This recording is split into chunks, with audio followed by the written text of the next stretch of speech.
Welcome back, everyone, to Peak Mastery. This is the Fight Game Epicenter. We got a big weekend from boxing to MMA to kickboxing to even karate. Stay tuned. Let's go. So let's just get to it. Starting off in MMA, this Thursday it's going to be Cage Warriors 175.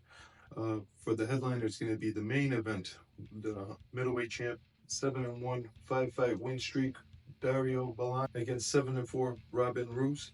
With the co-main event with former 17-2 UFC fighter, lightweight Mason Jones against 7-0, 5-fight win streak as well, Micheal Pagani. Once again, it's on Thursday, free on the UFC Fight Pass.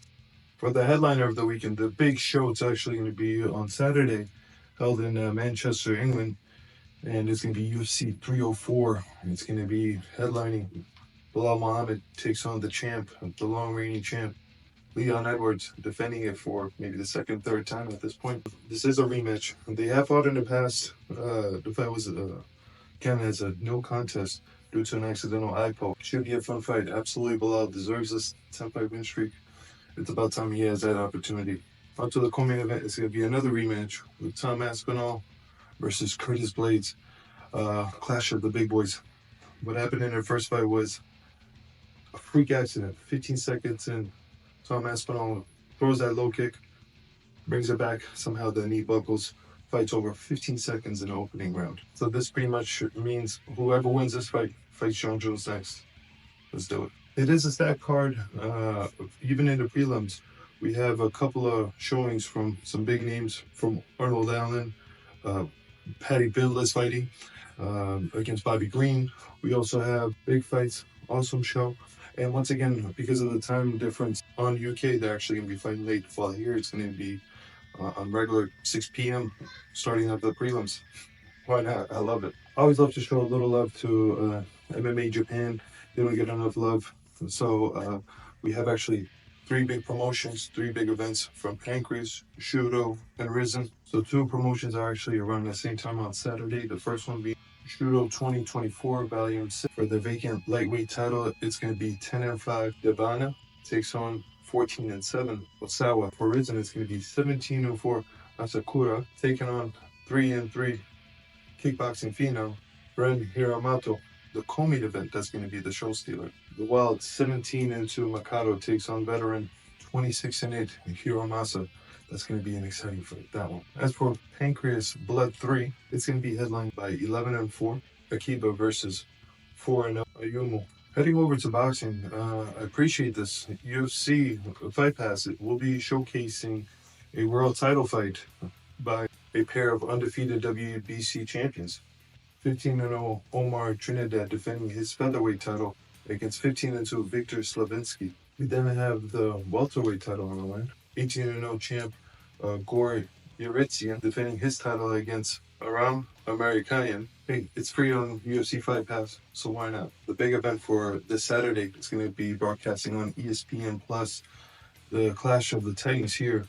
Derek Chisora takes on Joyce. It's going to be absolute war. Unfortunately, Joyce is coming from 2 in a row devastating losses to the Big Bang Zhang, and he can't afford another loss. He's taking on now, once again, 34-13 Derek Ward Chisora. This is exciting. Joyce needs this. If he loses this, there's no longer against the elites.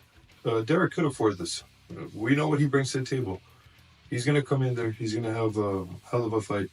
He's, again, a multi-time title contender. He's been up there with the greats. So let's see what happens.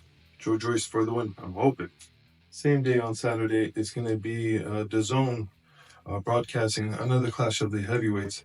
It's actually going to be for the ladies. 175-pound, the return of Clarissa Shields versus the Canadian Vanessa Joannis, 7-0. As you know, Clarissa is 14-0, known as the GOAT, self-titled, self-proclaimed, but she has done it all. What I am excited for is, again, this is another big title for her, another big win, 175 pounds. She is a big woman, she is tall, but what the real headliner is when she comes up against Chris Cyborg in the future. I'm really looking forward to that. That's going to be a real test for Cyborg again. She's a quota in her own right. She's been doing this for a while, and she still looks good. She's undefeated currently I think 3 to 4 wins, all knockouts. So that will be exciting. I want to tune in for that one. Lastly, on Sunday, we do have another boxing match. World Japan's undefeated 11-0 strawweight champ Shigioka takes on Pedro Tadaran, 16-4, again from the Philippines. So you already know that Pacquiao and everything. These guys are coming in for a fight. Shigioka, again, is undefeated with about 8 to 9 fights that come in via stoppage. Shigioka is a terrifying fighter to face. Kickboxing this Saturday, K1 presents Crush 163 champion Kento Ito defends his title against Tatsuya. Hey, it's K1. You know they do it big. It's going to be awesome fights. Interesting event coming up, Karate Combat. Free on UFC Fight Pass. It's going to be airing this Thursday from Nashville. Headliner being Sam Alvey versus Antonio Arroyo. Both of these guys are actually UFC vets. Sam Alvey had a very long tenure there. I think he still actually holds a record for the most losses, consecutive losses. Unfortunately, I think Tony Ferguson might take that next. Hope not. Really interesting fight here that I'm truly intrigued by is Aljamain Sterling. He's going to be grappling against a Bellator fighter, 10-1 seasoned fighter actually, J.J. Wilson. I always find it intriguing when I see, a little UFC and other promotions seeing who's a better fighter, the better martial artists, and whatever craft they're doing. So this will be definitely intriguing. What was supposed to happen was also on the Jackson podcast with Quinn Rampage, we had Uriah Hall and Luke Rockhold that actually nearly coming to an agreement to compete in grappling as well. That would have been fun. But it was actually Uriah Hall competing not so long ago, last weekend, against Julio Cesar Chavez Jr. So I had a feeling it wasn't going to happen. It was ended up being a unanimous decision win for Julio Cesar Chavez Jr. Anyways, that actually wraps up all the big events, the big showings for the rest of the week, the fight weekend. So thank you for tuning in. Please stop by again. Please do like, share, subscribe, and let me know which event are you actually looking forward to. For me, of course, I'm very intrigued for UFC 304. I do want to see who's next in line for the big heavyweight clash. At the same time, I do want to see the heavyweight clash in boxing. Chisora and Joyce. Joyce needs this. But thanks again. Have a good one. See you soon. For more in-depth content, go and check out the rest of my YouTube channel. See you soon.